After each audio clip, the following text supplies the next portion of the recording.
Good morning. It's Saturday, 11 o'clock, and your time for our weekly dose of Deep Drive, our podcast powered by Kotak Mahindra Prime. Now, on this week's episode, we're going to be taking up another hot, contentious, very controversial topic, and that is ethanol. Now, we've talked about the implementation of E20, but it's going even further. There is talk of E85 and even E100 and these higher blends, which really set alarm bells ringing. So, what we're going to be talking about is what this means for you, why is it happening, and what can we do about it. I'm Hormazd Sorabjee. And I'm Sergius Barretto. And indeed, yes, I think this whole thing started, of course, with E20. We did a couple of news articles, podcasts on that. But it's now back in the news because of a draft notification that the government put out, which is you can say, asking for comments. So it's still not, in place, in force. The government has kept it open for suggestions, feedback, and consideration, after which it will be enforced. But the draft provisions for the supply of higher blends of ethanol, and it specifies E85, E100, and any other blend. So, that's created, I think, the worry in everyone's head. Two aspects. One is, okay, E85, wow, that sounds like a really big blend of ethanol. What happens to my car? Which is a simpler one, which we'll explain, of course. But the wording of other blends, right? And because there's been talk of E25. That is the bigger worry. That's the bigger worry. And I think that is a real concern. Right. We kind of, in a way, just about got away with E20. Going from E20 to E25 is going to cause a lot of issues, which we'd get into. But Sergius, let's first talk about, there are two separate issues. The smaller one first. That's right. E85. Which is E85 and E100. Frankly, it's pretty obvious. If you're going to use this fuel, you will need to have a flex fuel vehicle which is totally compatible with this car. Exactly. So no problem from, let's say, reliability point of view for cars which can use, which are flex fuel vehicles. Exactly. E85. Yeah, and also, Hormazd, the E85 won't be the only fuel. So it's not like when you have E85, okay, let's put this in those cars, because it will not run there at all. So you'll have to have a parallel supply. You just have to have E85 and your E whatever, let's say, in this the base 20. The base right 20. Now it's E20. Yeah. Right now, E20. Ideal situation would have been E20 and E85. Well, even E20, that was also shoved down our throats. Right. It was to be E10 and, going to higher blends, but now it's E20. Right. I think with E85, what we need to talk about is what this means and why would anyone want to use E85? So I think there are a couple of things to it. One is the vehicles. The vehicle, absolutely. I mean, first of all, E85 is considered a flex fuel vehicle because it's a completely different hardware change set up in the fueling systems. A couple of things. First thing you need, of course, is an ethanol content sensor. Right. The car needs to know how much ethanol is in there because by the name flex fuel vehicle, it can run any blend. It could drop down to E80, E70, etc. So the ethanol content sensor is there to pick that up and then help the ECU adjust timing, fuel flow rates, etc. Right. And then the next one is the fuel flow rate. Right. We've discussed this in earlier podcasts. Ethanol has a low energy density. Now, when you're at E85, you need more fuel to have the same sort of performance. So the flex fuel vehicles are calibrated to deliver that. And the hardware changes. You need higher capacity fuel pumps. You need injectors, higher capacity, larger, essentially, injectors with holes to dispense more of that fuel. Right. So it's not just the calibration that needs to change, in terms of software and ECU. It's even the hardware. And I think, you even might need a case of heaters because you have a lot of cold start problems with ethanol. In a colder climate. So now you've got then heating the requirements. So the flex fuel vehicle is a different vehicle. And actually, if you're worried out there about E85, you shouldn't be because you don't need to and can't put that in your regular vehicle. Right. And if you have an E85 vehicle, then yeah, perfect, E85 fuel. But I think the price also then needs to be addressed. No, there are a lot of issues. So I think what is not a big issue is that when people say, oh, E85 is coming, hang on, that's not going to be put in your regular vehicle because there has to be a lower ethanol blend for that. So E85, so you have a separate dispensing unit, which is E85. And right now what we have is E20. Right. So again, with E85, I think let's talk about, how is it going to be feasible or practical? I think firstly, who's going to buy it? Right. And why are people going to buy it? Correct. So I think you need two benefit. You Yeah. need to have this benefit for that, because you can have the fuel, you can have the cars, but if the customers reject it and stick to their standard cars and fill the regular E20, Correct. no one's Why going to would buy they? this. Especially when the fuel efficiency isn't going to be high. Right. Right. We know the fuel efficiency takes a drop, but the cost. In fact, I was just reading up in Brazil. A lot of the auto mags and journals, they always advise their customers there that if the price of E85, because they have a dynamic fuel pricing in Brazil, right? So if the price of E85 drops to less than 70% of your regular their base, what they call gasolina, I think it's E27. Then, go ahead and fill E85. But if the price is, just 10 or 20%, Right. like, don't bother. But I think we need to say why the price, because the fundamental issue with E85 or E100 will be a 30% drop in fuel efficiency Yes. from the standard petrol. Right. And the only way to compensate for that is by at least a 30% drop in fuel price In the price. to compensate for that. Exactly. So I think, today petrol is at what, 109, 110, and Bombay is going to shoot up. I can't even keep track of it.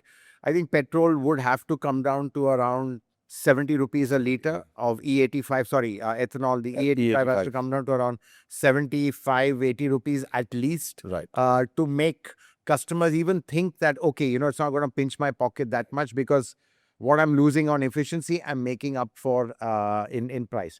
But again, the cost of the vehicle is going to go up. Now, what is the cost? We don't know really. But really, what I hear from the industry is that it's a similar cost for putting a CNG system into, let's say a biofuel system. Right. So all this hardware, let's say the materials which can take the higher corrosive effects of ethanol, upgrading all that, the fuel pumps, the injectors, the cold start equipment, all that adds to a certain cost. Not a crazy amount, but again, now to make that attractive, one thought was, flex fuel vehicles should have a lower excise duty, a GST duty. Which I think some people were in the government also were proposing. But that I don't think that can happen, right? I mean, well, I think the problem is, you have 18% GST, and then you have 5% GST, and which is where an EV is. An EV is, and there's nothing in between. That 12% slab is gone. So either you have 28% or 5%. Now, will they give hybrids, which are also being pushed for a lower GST, same as EVs? Will you give flex full the same as EVs? That really is a challenge. And to be honest, if you did, you'd slow the pace of electrification. Because then electric cars wouldn't be that attractive in terms of pricing. So really, that is one big concern over there. The bigger issue also is on the cafe side. There are draft notifications of that. Now you have something called super credits. So the super credits on EVs, they are three. Let's explain what super credits are. They are like, let's say, vehicle multipliers. So it allows you to count one unit of sale as a multiple of sales. So, you get a better number of the lower emitting vehicle. Right. So I think it's 3 for EVs, 2.5 for plug-in hybrids, 1.6 for strong hybrids, and flex fuel vehicles have been gone from 1.5 to 1.1. So that's a pretty sharp cut. Now, on one hand, we are pushing flex fuel vehicles. They need some incentive over there. The manufacturers need the incentive. So I think really from a policy standpoint, to be honest, it's really been quite muddled. In a way, it's quite a mess also. Right. Because, by now we should have had flex fuel vehicles in the market. There should have been a proper policy, a proper strategy, a proper roadmap for everyone to follow. Because the big challenge is why there is a push right now for ethanol from the government really is multiple reasons. One is the sugar industry has built up so much capacity, overcapacity. 2,000 crore liters, and our consumption is just 1,100 liters. So they are just jumping up and down to say, increase the blend. Right. We had a chat with, Mr. Balani, who's the head of the ISMA, the Sugar Manufacturers Association. Yeah, that's right. And he was saying at least go to 22, it'll mop up 150 crore liters. But, we'll come to what that means for the engines. So I think we're quite clear on, let's say, the flex fuel vehicles, where it's really not an issue because they are designed to run on E85 and E100, and only those vehicles will run on E85 and E100. But the question is to get good volumes of them, they have to be attractive to the customer, and that finally is going to determine whether those vehicles sell or not. Right. And that will have to be good pricing and a much lower of, let's say, cost of fuel. Exactly. Which probably could happen. Yeah. But again, it should also, Hormazd, because the flex fuel vehicle, funnily enough, if the fuel price isn't lower, I mean, I could buy a flex fuel vehicle, but if the fuel E85 is not cheap enough, I'll just fill the regular fuel also, because it's flex fuel. It can run any blend. Exactly. So- Absolutely right, Sergius. I think, the whole thing is to give an incentive or make it attractive for, the OEM, the manufacturer and the customer to really embrace flex fuel vehicles. And I don't think there's no strategy clear Right on now, that. no. They're talking about E85. What will the price be? That's really going to be the key factor at the end. For the fuel, yeah. But Hormazd, let's now move on to the other one, which is the big worry for let's say current vehicle owners, and that's this thing of going above E20, the other blends that the draft also talks about.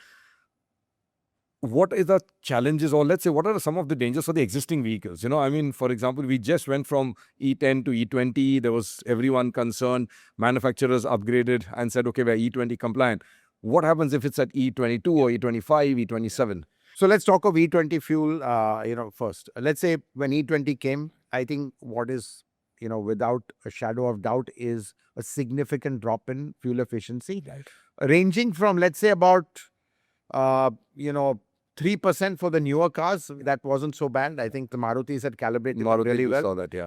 But going all the way to 7-8%, and for the older cars, even up to 12%. Right. The older cars which were not designed to run, on, or let's say pre-BS6 cars. Right. And these are on the test that we did. These are on the test that on cars. I think there was a big fear and that there would be damage to parts. Frankly, we've spoken to a lot of garages, a lot of workshops. There's been no real significant, let's say, trend. Might happen again after some time, but I think that to me is not such a big issue. I think the issue has really been created by a lot of influencers who have had an agenda to kind of, let's say, create panic and fear. I mean, I remember, people talk about my car stopped working and blame it on E20. Right. I mean, that's absurd. It can't. It's not like petrol and diesel filling different fuel. Or whatever. I mean, there is contamination, adulteration. Right. This thing can happen even 20 years back. Right. But anything the car stops, you blame it on E20, which really is ridiculous. I remember there was this clip of this guy on the Himalayan rally. This had gone for the, not the rally, but, they have this drive every year, saying that his car conked because of E20. Now, I mean, that's total rubbish. Everyone else worked fine. Obviously, had got some contaminated fuel. So there has been this kind of agenda to create panic that E20, your car will, let's say, stop working immediately. That's total rubbish. Because clearly, I think, we've seen and data from workshops, and we've been regularly talking to them, Sergius. We know them very well. Sure. Are there any issues? They're saying, no, not really. Nothing has come up. Your own A-Star, which is so old. Yeah, exactly. You never had I have a even older Vespa scooter also. Yeah. I'm still monitoring it, running fine. But yeah, efficiency, that's efficiency is the main problem. Yeah. But I think now going from E20 to E25, I think that is going to be a major issue. The problem is the government is pushing hard on that. Why are they pushing on that is quite obvious. It's really triggered by the war in West Asia, in Iran. Oil has gone from $60 a barrel to $110 and beyond. So obviously that's really hurting us. And as a result, also we are paying that much more in foreign exchange. So foreign exchange outflow is huge, and that's having an effect on the rupee, which is depreciating. So really, it's a major crisis for the country. Which is the right thing to do would have been to, let's say, increase the blends, because, it's strategically or philosophically or in whatever way, it's a good thing to do, increase the ethanol in the fuel. But it can't come at the cost of the motorists, which is what is happening right now, and I think clearly it should have been done in a way that we had, let's say, flex fuel vehicles well into the market by now, and they could have mopped up the extra capacity of the, let's say, the production. Ethanol production. Other issue also is that, to be honest, the feedstock, they what they call that fixed and fair price or remunerative price, or the minimum Right. price. The price guaranteed. The guarantee price is very high. Yes, it's set much higher. Yeah. So on top of that, Yeah. the ethanol is going to be higher, and then the overall fuel is higher. So what is happening is that, to kind of protect the agricultural sector, the farmers, by giving them this set high price, it's impacting the cost of fuel, which is quite high. And so, yeah, I mean, the truth is we are really bearing the brunt on all sides, whether it's the cost of fuel, whether it's fuel efficiency, and now we're going to 25, whether it's potential wear and tear. Right. Yeah, exactly, Hormazd. I mean, you said it, there is a higher base price of, the food or let's say the crop that is being used to produce the fuel. Therefore, the fuel obviously is going to be costlier. There's even GST, of course, on the lower slab.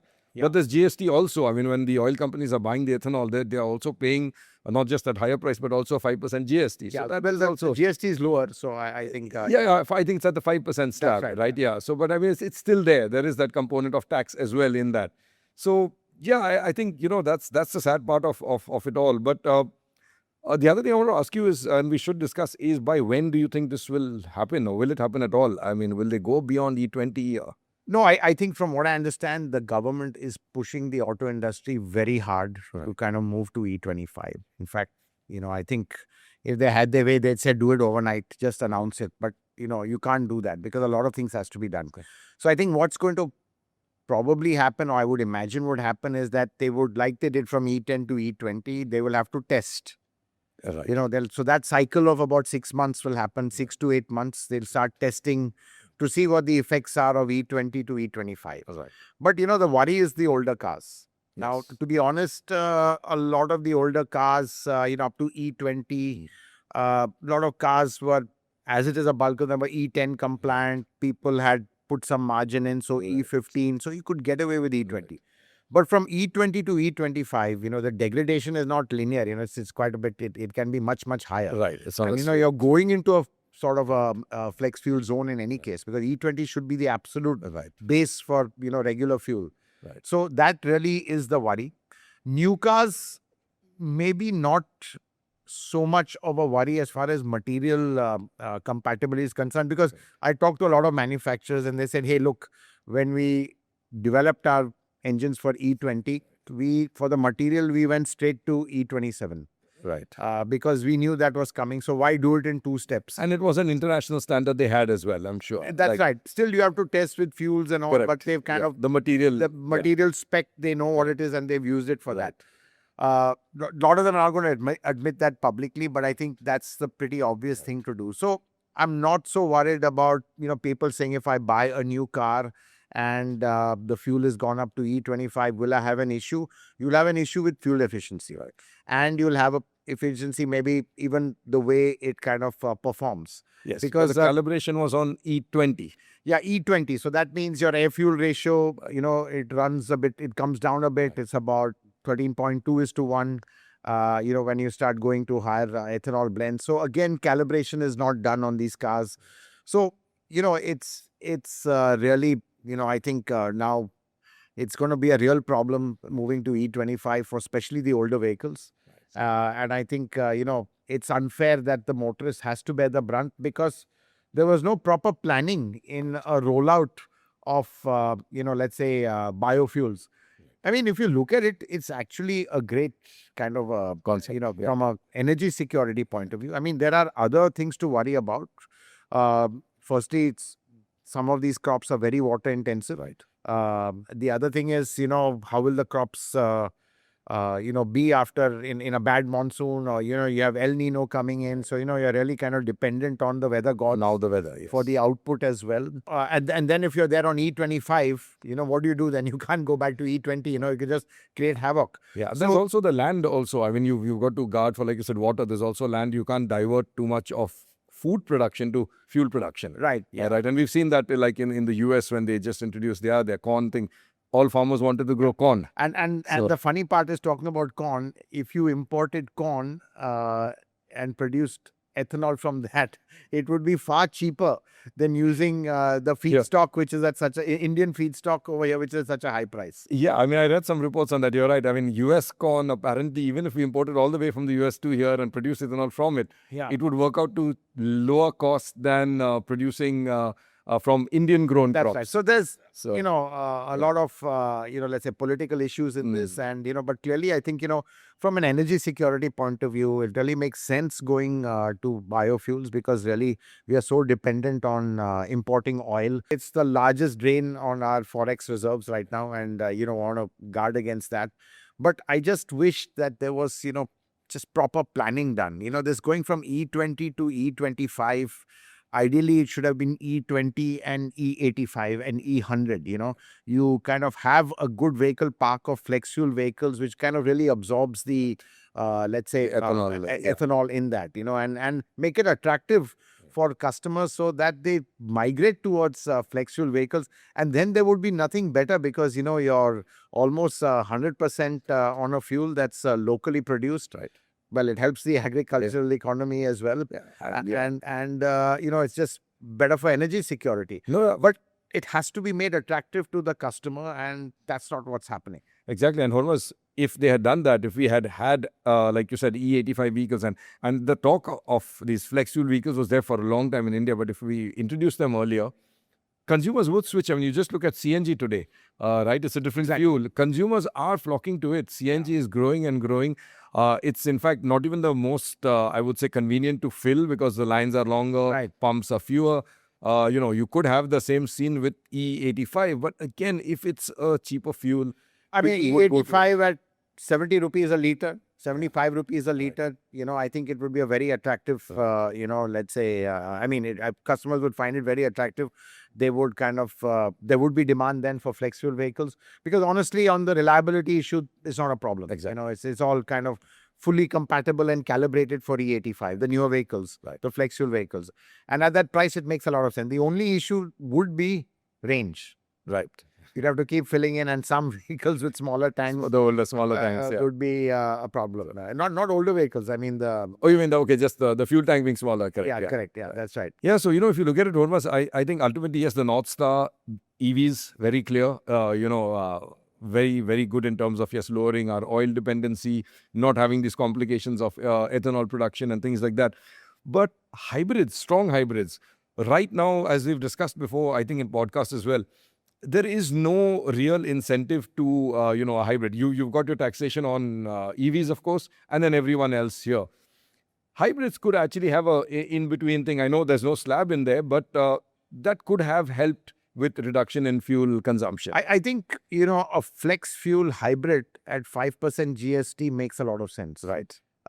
Because then you're automatically making the flex fuel hybrid, and it's going to be quite expensive. You bring the cost down, and the loss of efficiency from the engine is compensated by the electric powertrain on the hybrid. So really, a flex fuel hybrid at 5% really makes a lot of sense. But, we need to have these decisions taken, and they should have been taken yesterday. So people, the OEMs could have rolled it out, and all this extra capacity, and then produce the fuel. All this extra capacity could have gone straight into producing E85 and E100, and that could, kind of really, that sort of concentration could have gone a long way in kind of using that capacity, saving, precious foreign exchange on oil imports, which are, that really now is a big issue, as we know. And, and rather than kind of forcing us to use E25 as a base fuel, which is going to cause a lot of problems, especially in older vehicles and older bikes, as a way of kind of offsetting the kind of impact of, the importing oil. Yeah, so Hormazd, I think clearly, as we've discussed today, E85 really isn't the problem for the E85 vehicles. It's also not a problem for the other vehicles, because you're never going to put that fuel E85 into a regular non-flex fuel vehicle. You will have a parallel fuel supply. The worry really is the base fuel, right? I think we can establish that, conclude with this, that it's not the E85 you're worried about, it's where this base fuel will stop. Right? No, absolutely. And why we're not worried about E85 from, let's say, a compatibility point of view, reliability point of view. But, from a demand point of view, still things have to be done. Firstly, the pricing. E85 flex fuel vehicles have to be priced competitively. And most important of all, is that the fuel, E85 fuel, has to be significantly cheaper, 30% cheaper than the E20 blend. And coming to E20, I think the ideal situation would have been to have E85, E100 flex fuel vehicles and keep E20 as the base. But to go to E25 at the base so soon, I think that's going to cause a fair bit of problems for older vehicles, especially fuel consumption is going to take a big hit. Material compatibility, it's getting into that zone again, as we said earlier, where it can be, accelerated a lot more. So really, I think, that should have been the case. I just do hope that, we don't jump into E25 like we think that's going to happen within the next year, because we clearly aren't ready for it, not with the old vehicle park we have. We just hope that flex fuel vehicles come and they're made attractive enough to really kind of take up or mop up the excess capacity of ethanol that there is. So I think really this continues to be a hot topic, a very contentious topic. So at the end, it's really the motorist, who is concerned, confused, and left to bear the brunt of whatever impact of higher ethanol blends in their vehicle is. And with that, we'll end this edition of Deep Drive. Hope you enjoyed watching it. Do catch us every Saturday at 11 o'clock. And to make sure you don't miss any of our episodes, do click the bell icon to be notified. And of course, you can catch us on our other podcast platforms on Apple and Spotify.